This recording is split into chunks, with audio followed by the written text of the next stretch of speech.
In this video, we're going to talk about sorting algorithms.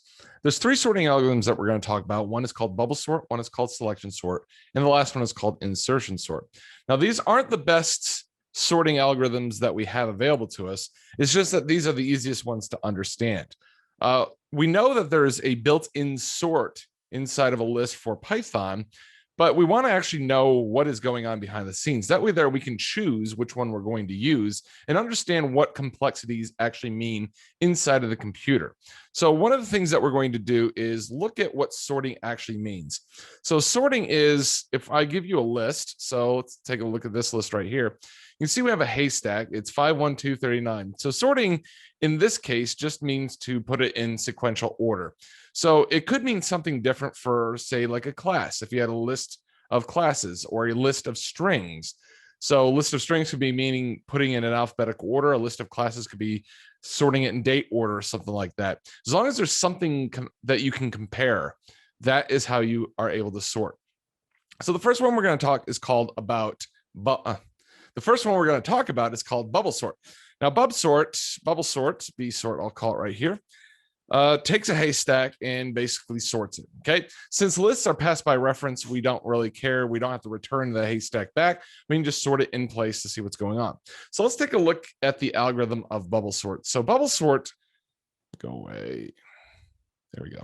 So bubble sort is essentially called bubble sort because the biggest number is going to bubble its way up. So here's essentially what we do. So I'm going to take this list. I'm going to make it a little bit smaller. 5, 1, 2, 39, and then 4. Okay.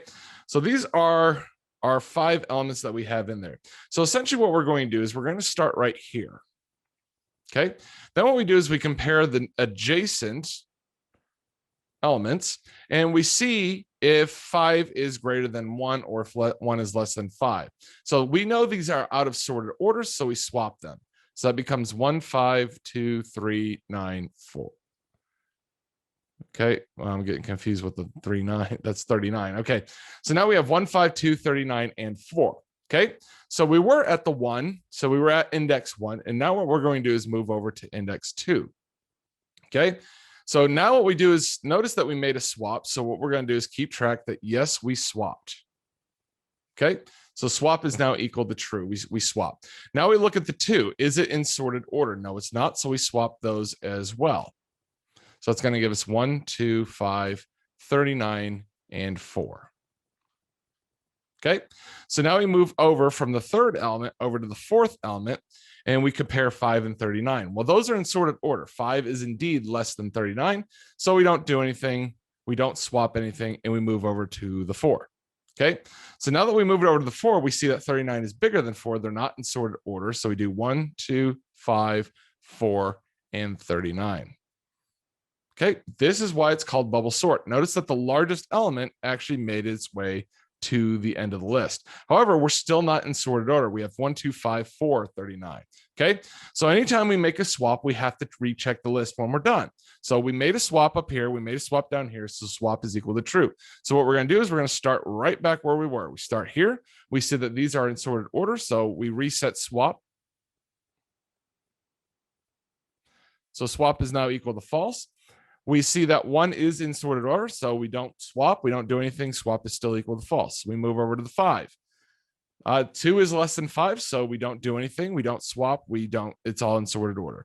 We move over to the 4, and we can see that these are not in sorted order. So what we're going to do is we're going to set swap equal to true and swap these 2. So we have 1, 2, 4, 5, 39. Okay. Now, once again, remember, if we made a swap, that means we have to check the entire list again. So, well, let's just finish this off. So now what we do is we move over to 39. It's in sorted order. Because we made a swap, because swap is equal to true, we do the whole list again. So 1, 2, 4, 5, 39. We start at the 2. We see that we reset swapped equal to false. We see that 1 and 2 are in sorted order. Then we move over to the 4. 2 and 4 are in sorted order. We move over to the 5. 4 and 5 are in sorted order. And finally, 5 and 39 are in sorted order. Since swap is still equal to false, the algorithm is done.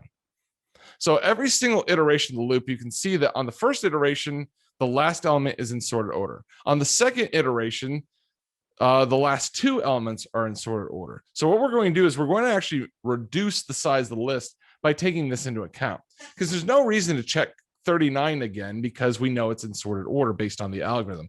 So what we can do is we can actually start closing in the number of comparisons that we have to make by checking the list. So let's see how we can actually implement this algorithm. So once again, we're going to have to do swapped.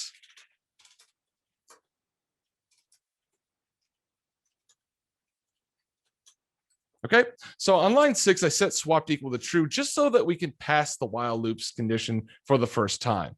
Now remember, a while loop, the condition has to be true, otherwise it's going to skip the while loop. Well, we don't know whether anything's been swapped until we run the while loop. In C++ and other types of languages, these are what are called do while loops. Python doesn't have one, so we sort of have to trick it into thinking that the condition is true just out the gate. Then what we do is, remember, we're going to assume that no swaps are being made. Then we actually have to check that assumption by looking at each element inside the list. If we make a swap, we change our assumption to say that the swapped is equal to true. As long as swapped is equal to true, this while loop will keep executing. So now what we have to do is we have to look inside the list.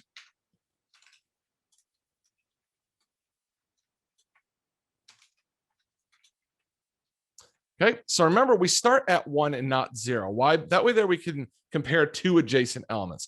If I started at 0, we can actually go the opposite direction if you want to, but then we have to go length minus 1. So I'm just going to start at 1, and we're going to look backwards to see what we've got there. So what I do is that I say if, okay, so we look backwards, we see if that element is bigger than me. If it is, we're out of order. This is an ascending sorted list, so we need to swap them. Now, there is a swap, an easier way to swap, but I want to show you what a swap actually does inside the computer. So we take a temporary value. Okay, so t is now equal to haystack minus 1. So now we can overwrite the value of haystack minus 1. Otherwise, if we did this, if we just said haystack I minus 1 is equal to haystack I, we would just overwrite the value and we lose the previous value of haystack I minus 1. Okay, so that essentially performs the swap, but now both elements are equal to each other. And so to finish off the swap, we set it equal to t. Okay, and then what we have to do is we have to say that we actually made a swap. Okay, so let's look at this loop once again. So number one, we're just passing the while swapped. We set swapped equal to false. It's just an assumption. We're just going to say, okay, we're going to assume we didn't make any swaps. Then on line 9, we actually have to check the list to see if our assumption holds true. If they're out of sorted order, this is going to tell us that we're in out of sorted order. So we swap them and then tell our assumption that it was wrong, and then swapped is actually equal to true. So notice that as long as we make one swap, we can make 30 swaps, but as long as we make one swap, swap is going to get the value true, and it's going to cause us to loop again. That is how bubble sort works. Now in bubble sort, for each element, notice that we have to go to the list. Let's say n is equal to the length of this haystack. So every single time we look at one element, we have to go through it n times. So on 1, we have to go n times. 2, we have to go n times. 3, we have to go n times. 4, we have to go n times. And we do this n number of times. And so if you look at that, it's called O n squared. So the worst case scenario is we have to go through n squared number of iterations. So say we had 5 different elements inside of our list. If we had 5 different elements inside the list, worst case scenario, we have to look at 25 different elements inside that list. So obviously, because there's only 5 elements, you'll be looking at some of those 5 times or 6 times or something like that, more than once. Okay, so that is bubble sort in a nutshell.